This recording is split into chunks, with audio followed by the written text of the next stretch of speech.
Welcome. Welcome, Zoomers. I think I look here, even though it's tempting to look there. Yes, Barb is nodding her head.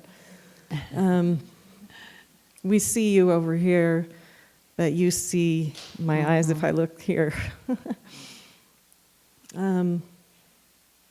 It's such a, we were talking earlier, and Sharon and I were talking, and I've really been contemplating the energy as it's been building for this retreat, as it's been coming, and it's so precious.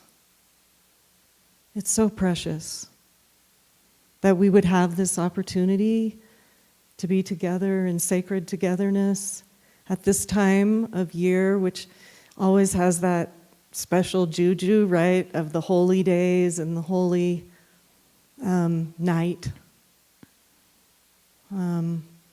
with the deepest, at least here in the northern hemisphere, the deepest darkness, and then the light emerging and being born, the birth of light, the bringing forth of light. The word nativity is to bear forth, to bring forth. And also it has the flavor of true nature, right? Nativity and nature.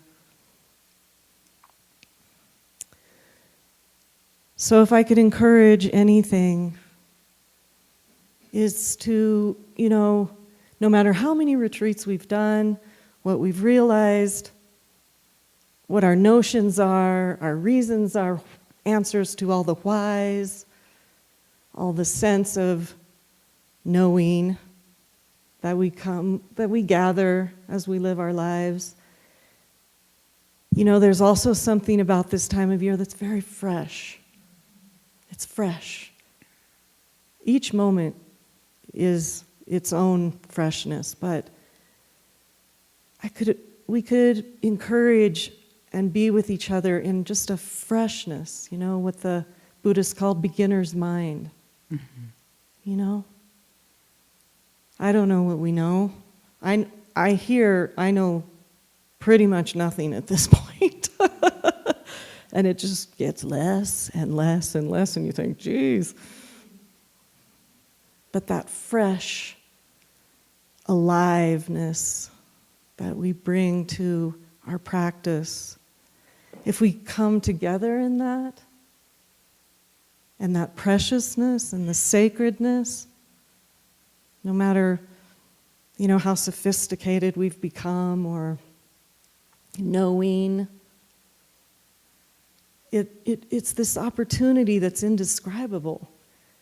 And with everything that we've all been experiencing, and it's certainly not just here in the States, but all around the globe right now, the deep sense of dissolution and uncertainty, and in some cases, very dire circumstances.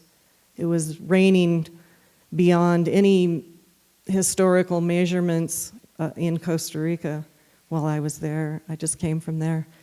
And, massive flooding, massive displacement, all through Central America. And it's just one little instance, right, of a lot of just dissolution, uncertainty, dire and deep changes. So,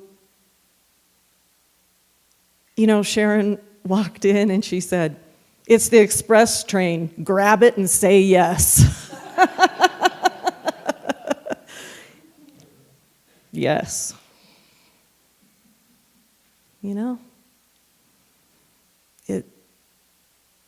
What can we bring here? How can we show up in a way that will really amplify and potentiate, catalyze whatever is that fresh edge of discovery within your own development and unfolding.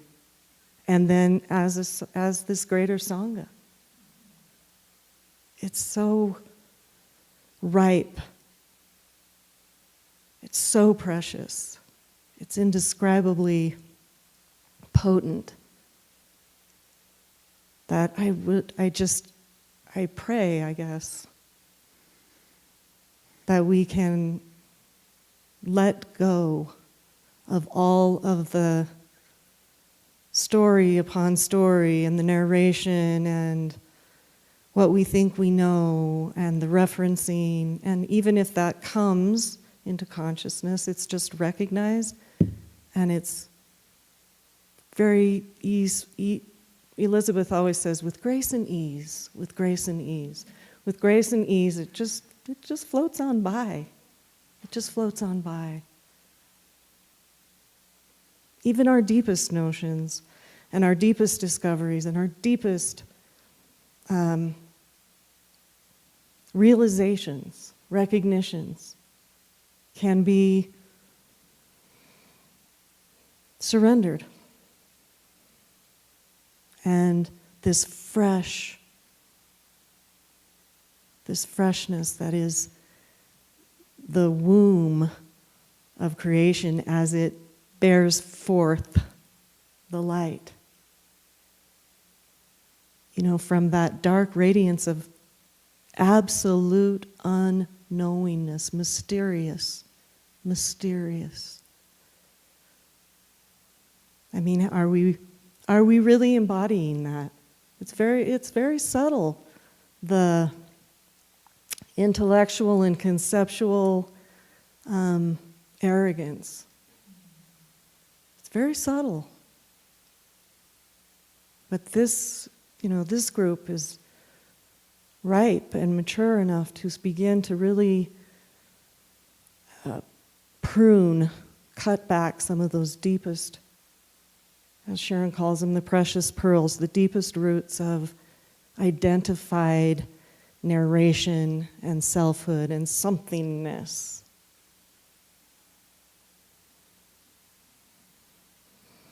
If we can show up for that together, I had a teacher, Dr. David Hawkins, who did everything in numbers. It's completely unappealing to a lot of people, but for some minds it's great. It wasn't like a hierarchical thing, but he was a scientist, and it was like, the level of uncaused love is, 450, and Jesus and Buddha are at 1,000 and all of that. But he muscle tested literally every thought that came into his head, so that alone is worth, He didn't believe anything that came into his head. He'd be like, let's see. I don't know. I've never thought that before. What do you think? Muscle. So his understanding through, his journey was that a group of individuations resting and abiding as wholeness and unique individuation at a certain level of consciousness, love, that balances like a lot of misunderstanding that's out there in the world. That it literally holds the fabric of reality together. It literally holds the fabric of reality together. We don't get to know the ripple, that's the thing. It's the big joke. There's not going to be somebody doing something, do gooder, this, that, the other thing. All that's wonderful and noble, but it's just not what we're exploring together. That's not it. It's incomplete surrender and unknowing, the cloud of unknowing. There's nobody there to own it, have it, give it. It's a expression of what's actual. It's an expression of the reality. And it's amplified because it's a group. But it's a letting go at the deepest, deepest levels of identification. The most subtle holdings, havings, all that. So we can bring this time of year and its holiness, to come and bear upon and inform this togetherness, this freshness, the emergence, the bringing forth of the light from the dark radiance. As it is in every moment, now. But there's a sense of it that is really profound at this time. So I'd really encourage, if there is any kind of subtle grabbing, even if it seems very like, no, that's definitely a keeper. That's on the keeper list. Just let it go. And bring that attention. And we're all practicing that, and we've been practicing that, and most of us in this room are very aware of pure awareness as the ground. But to really bring that attention in a very vital, alive, focused, sustained way, to, no matter how groovy the appearance is, that's what we have the opportunity. We have that opportunity, and we have it together at this really precious time of, the year, getting ready to be New Year and all of that, all the holy celebrations of light. The birth of light.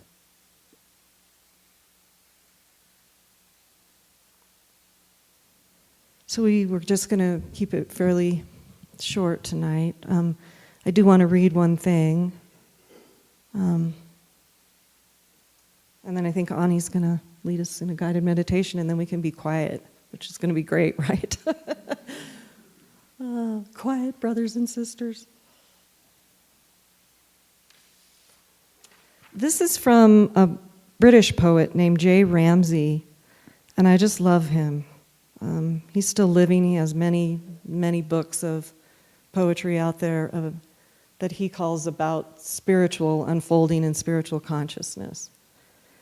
This one's called In the End, the Beginning. There is something in the end that there is no avoiding, that is more present than breath, more present than self, more present than distraction. Wait, more present than this moment? Yes, even that. Even than all those birds perched high in the tree of heaven that broke into all your wondering. Even than that huge exotic shrine at the center of your heart. Your voice, your whole face turned inward, or mine now as I prune it back, prune it back, prune it back. From my thoughts to my being, then my breath, and then not even that. And across the gulf of silence from before names, before images, before light was even born.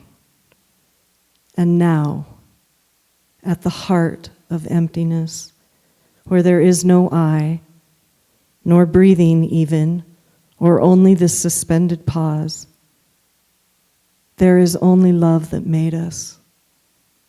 Only love. And you in that vast silence, like an ocean without water, like rain before rain, like an unbroken mirror,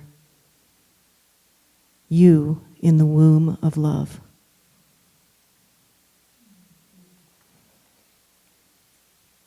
I'm really happy to be here with all of you.